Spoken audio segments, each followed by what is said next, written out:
우리 수고하신 분들을 위해서 박수는 다 하고 나서 쳤으면 좋겠다라고 생각했는데 그냥 오늘 합시다. 우리 여러분 먼저 여러분 특별 헌금하시고 이 재정을 여러분들이 기도로 감당해 주시고 또 기도해 주신 여러분께 감사합니다.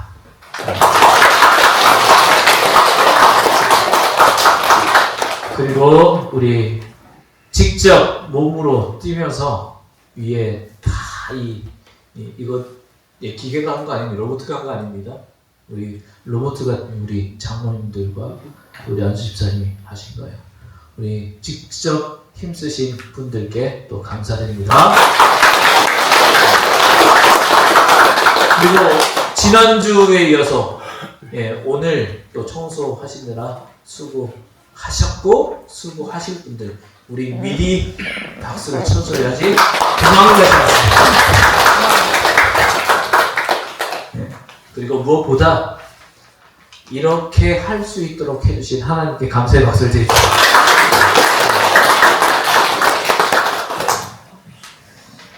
다음 주에 또 해야지. 박수는 좀 많으면 좋은 것 같아요.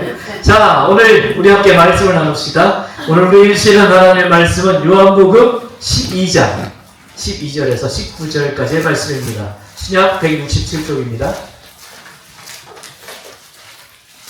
요한복음 12장 12절에서 19절까지의 말씀입니다.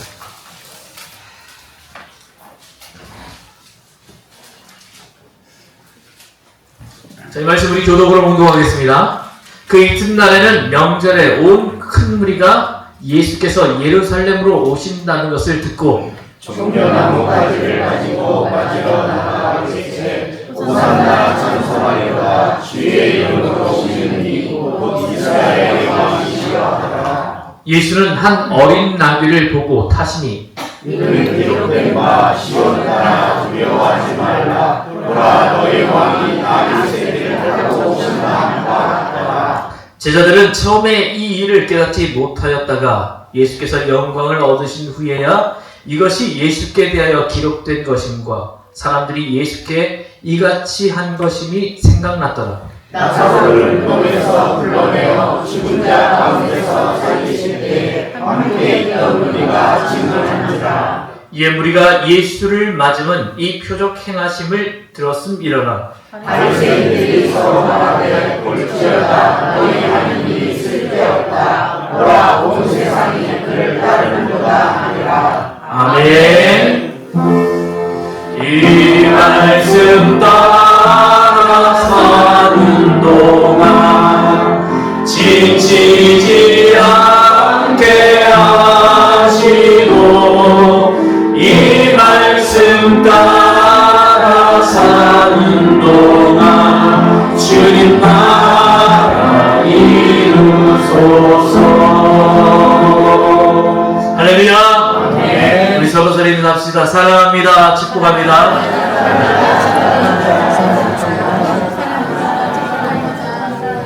사랑합니다. 축복합니다.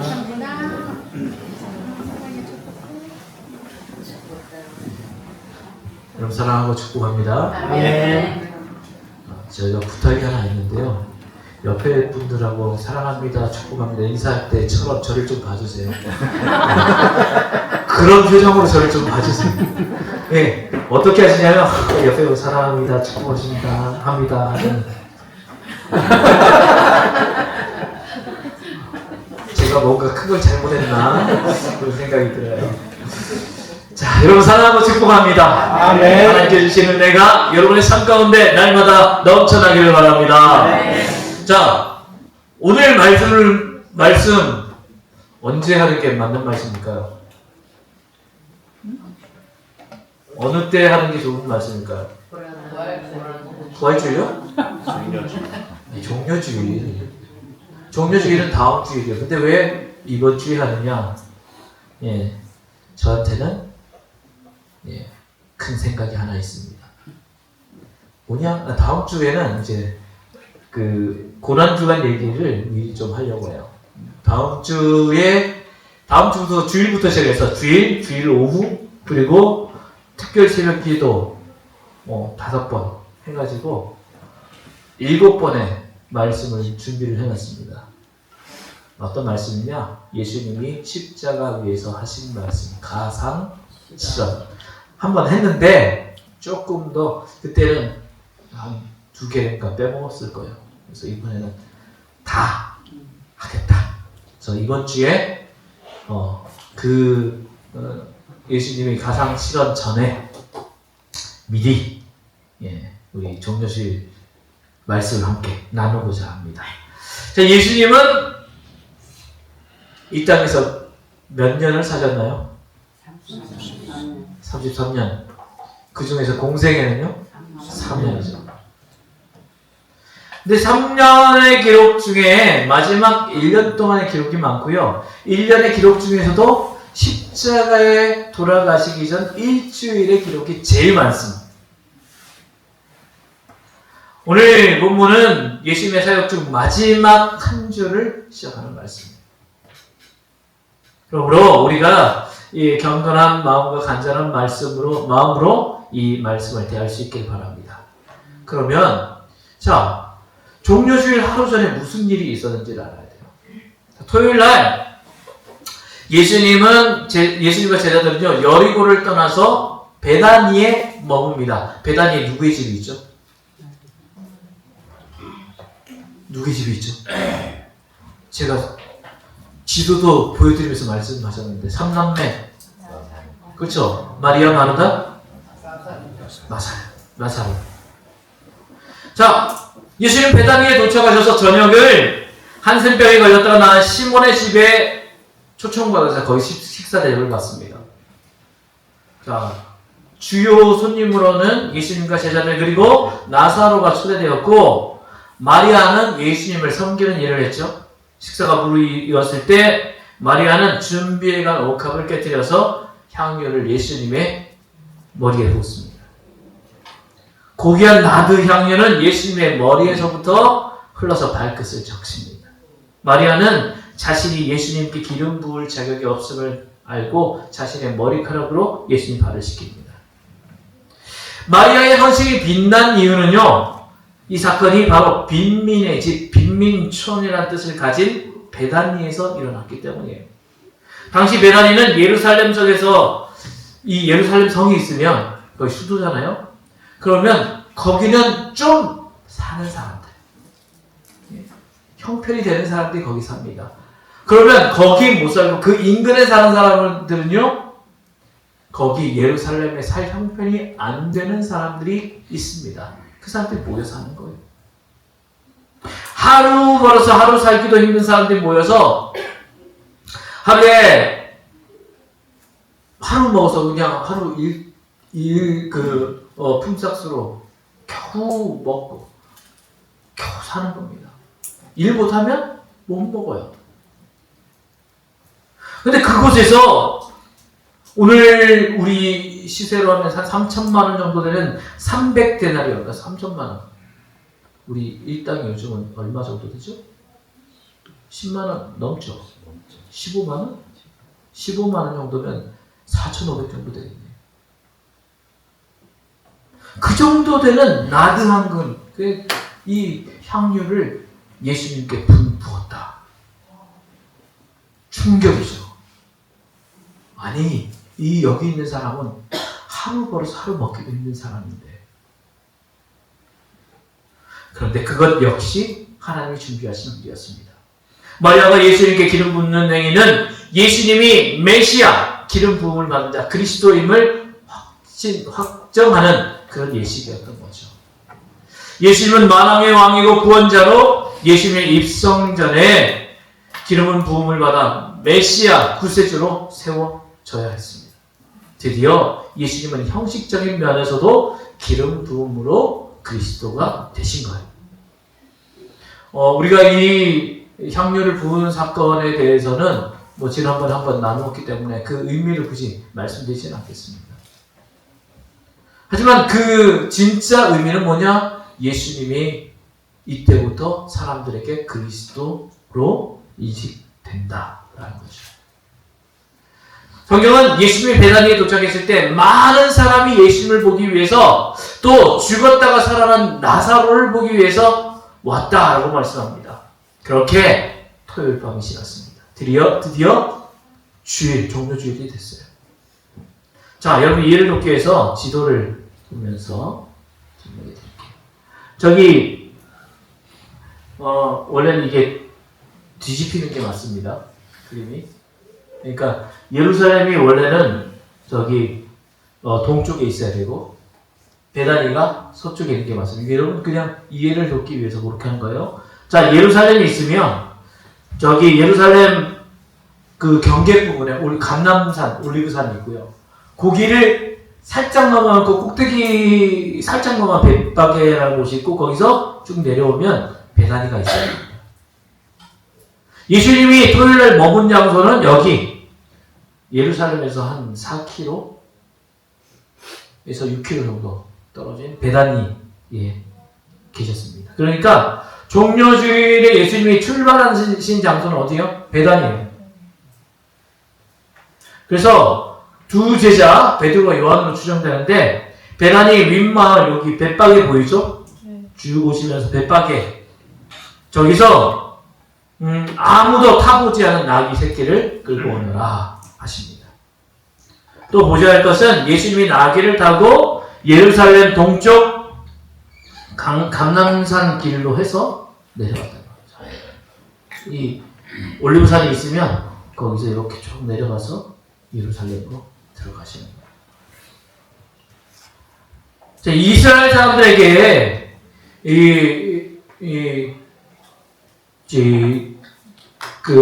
나귀를 타고 들어가는 입구는요 정말로 중요해요. 유목민이 장막을 칠 때 그 입구 굉장히 중요하게 생각하거든요. 그 입구는 귀한 손님이 이쪽으로 오신다라는 거예요. 자, 지리적인 설명은 여기까지 하고, 자, 베다니에서 출발하신 예수님이 벳바게에 도착해서 있었던 일입니다.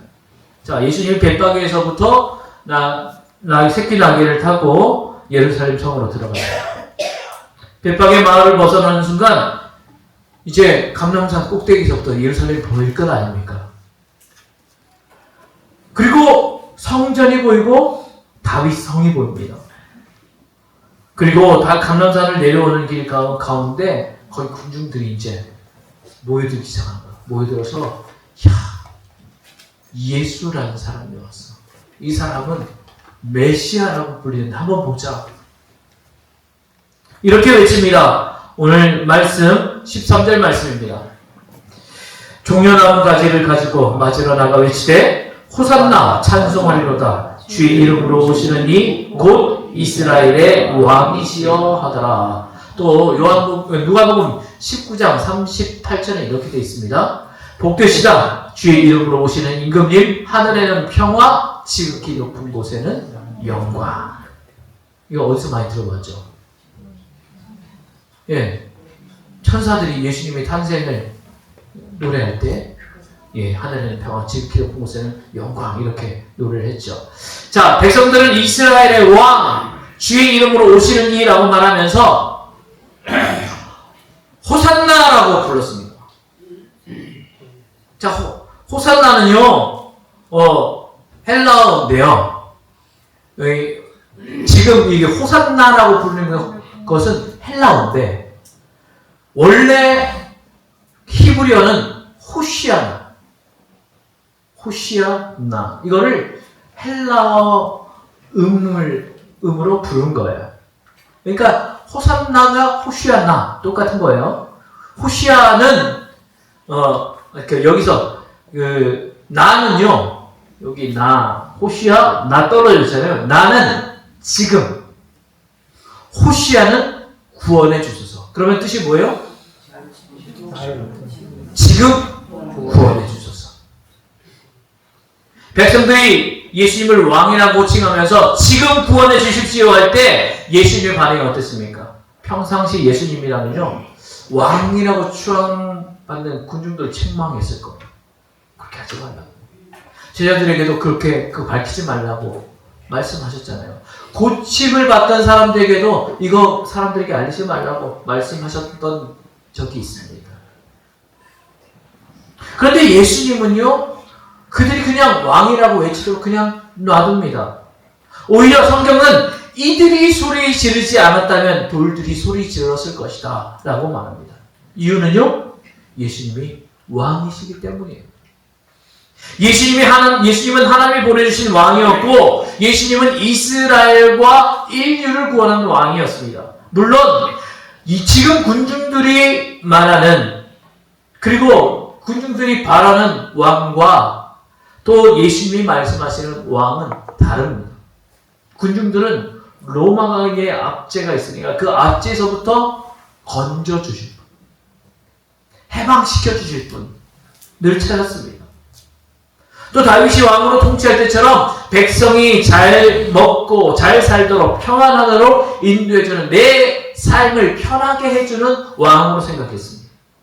근데 반면 예수님은요, 죄와 사망의 노예에서 해방시켜주시는, 진짜 자유를 주시는 그런 왕으로 예수님은 생각했습니다. 영적인 왕이죠. 하지만 예수님이 왕이라는 것에 대해서는 인정하셨고, 그 군중들이 소리치는 것 그대로 놔두셨던 겁니다. 그래서 당시 정치인과 종교 지도자들이 예수님이 십자가에 달리시고 부활하신 후에 자신들이 메시아, 인류를 구원할 왕을 죽였음을 뼈저리게 느끼도록 그대로 놔둔 겁니다. 성경은 예수님의 예루살렘 입성을 왕의 입성으로 말씀하고 있기 때문에 예수님이 어떤 왕으로 입성하셨는지 몇 가지 특징을 보여줍니다. 자, 먼저 예수님은요, 첫째로 성경대로 오신 왕이에요. 구약 성경을 보면 아담과 하와가 창세기 3장에서 하나님의 명령을 저버리고 선악을 알게 한 나무의 열매를 먹게 되죠. 범죄한 겁니다. 그래서 하나님은 그들을 쫓아내기는 하지만 구원의 계획도 함께 말씀합니다. 그리고 구원하시는 하나님의 마음이 구약 성경 곳곳에 나옵니다. 먼저 창세기 3장 15절 말씀입니다. 3장 15절 말씀으로 구약 성경에는 예수님의 출생, 고난, 죽음을 마치 모든 것을 경험하고 난 사람이 기록한 것처럼 기록을 해요. 이사야서 말씀에서는 예수님이 태어나기 700년 전에 어떻게 이렇게 자세하게 주님이 돌아가심을 묘사하고 있는지 놀라울 정도예요. 그 깊이 있는 말씀, 여러분 한번 보시기 바랍니다. 예루살렘 입성에 대해서는 어디에 예언해 놨느냐? 오늘 본문 15절에서 말씀하신 내용은요, 스가랴 9장 9절에 나와요. 예수님이 오시기 500년 전에 이미 스가랴 선지자가 예언해 놓은 거예요. 같이 한번 읽어볼까요? 예. 도성 시온아 크게 기뻐하여라. 도성 예루살렘아 환성을 올려라. 내 왕이 내게로 오신다. 그는 공의로우신 왕, 구원을 베푸시는 왕이시다. 그는 온순하셔서 나귀 곧 나귀 새끼인 어린 나귀를 타고 오신다.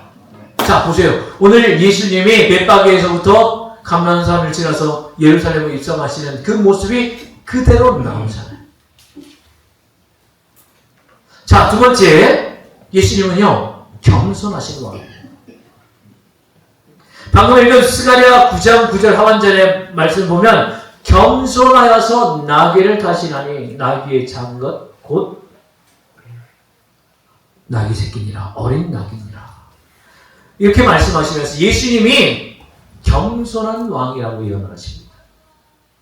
여러분, 왕이라면 어떤 모습을 떠올립니까?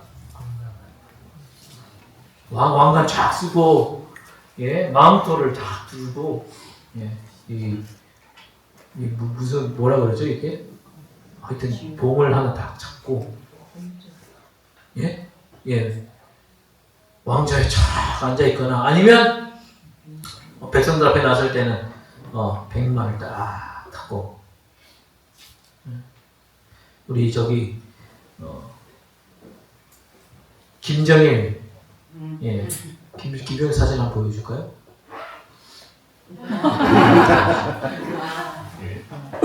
왜냐하면 자기는 북두 혈통이다.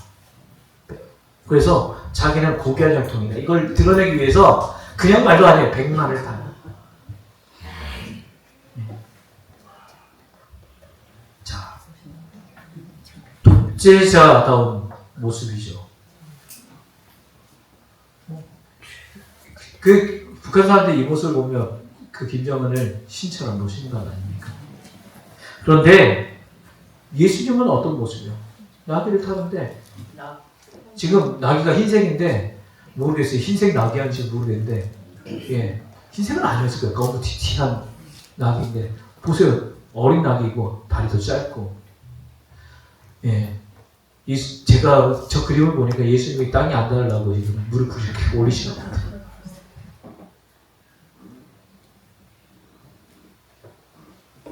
성경은 나귀를 타고 입성하시는 이유를 겸손한 왕임을 알려주기 위해서라고 말씀합니다. 너무 멋진 모습이 아니에요. 초라해 보입니다. 예수님이 입으신 옷도 왕이 입는 옷이 아니라 그냥 일상복이에요.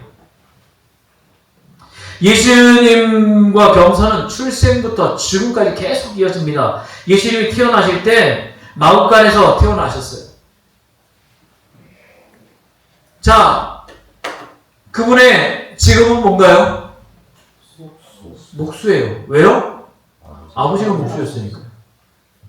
아버지가 목수였는데 내가 갑자기 딴 일을 할 수 있나요? 지금 우리는 가능한데 그때는 아버지가 한 일이 곧 내가 하는 일이에요. 공생에 살고하실 때에도 자신의 겸손함을 말씀으로 남겼습니다. 마태복음 11장 28절에서 30절 말씀. 수고하고 무거운 짐을 진 사람은 모두 내게로 오더라. 내가 너희를 쉬게 하겠다. 나는 마음이 온유하고 겸손하니 나의 멍에를 메고 내게 배우라. 그리하면 너희 마음이 쉼을 얻으리니 이는 내 멍에는 편하고 내 짐은 가볍다. 예수님이 스스로의 말로 스스로의 입으로 나는 마음이 온유하고 겸손하다 말씀합니다.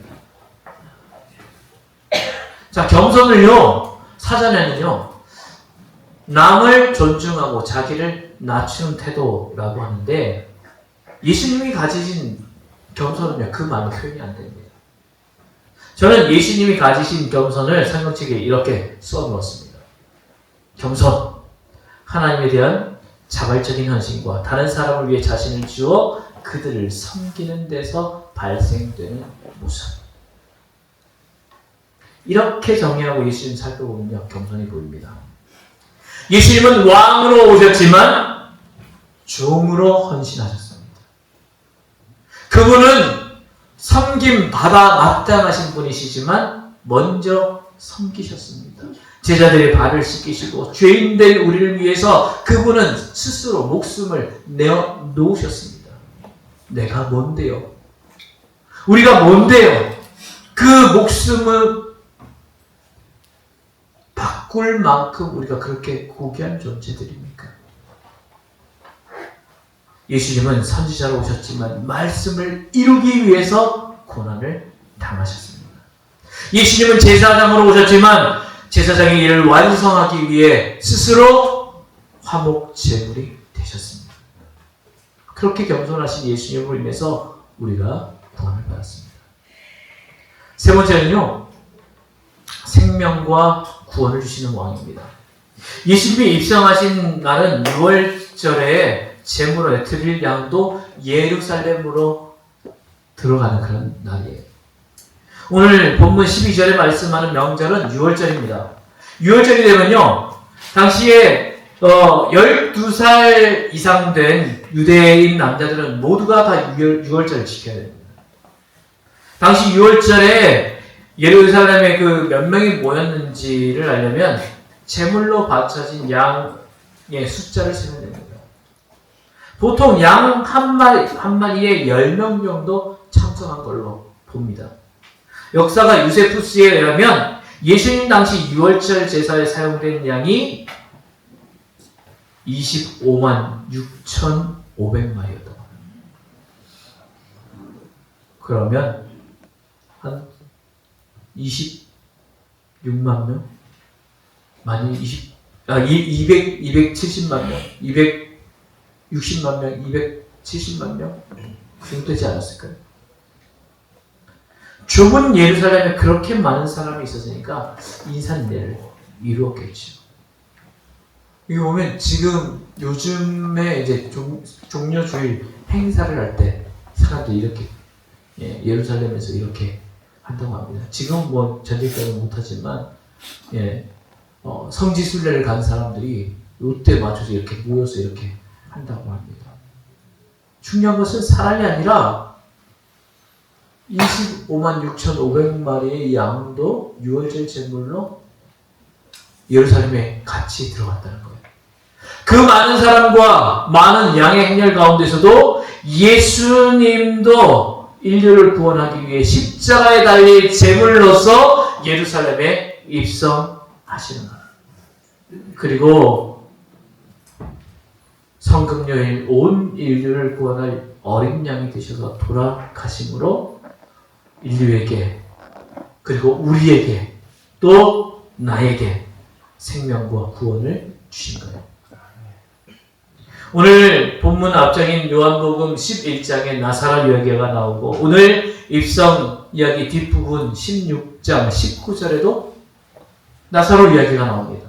이유는 예수님이 죽은 나사로를 살렸듯이 모든 인류에게 생명과 구원을 주시는 왕임을 알려주시기 위함입니다. 이제 말씀을 마무리하려고 합니다. 오늘 지금 세상을 사는 사람들이 바보처럼 속고 있는 것이 있습니다. 새로운 지도자가 등장할 때마다 기대하고 부푼 꿈을 가진다는 거지요. 이제 5월이면 지방선거를 합니다.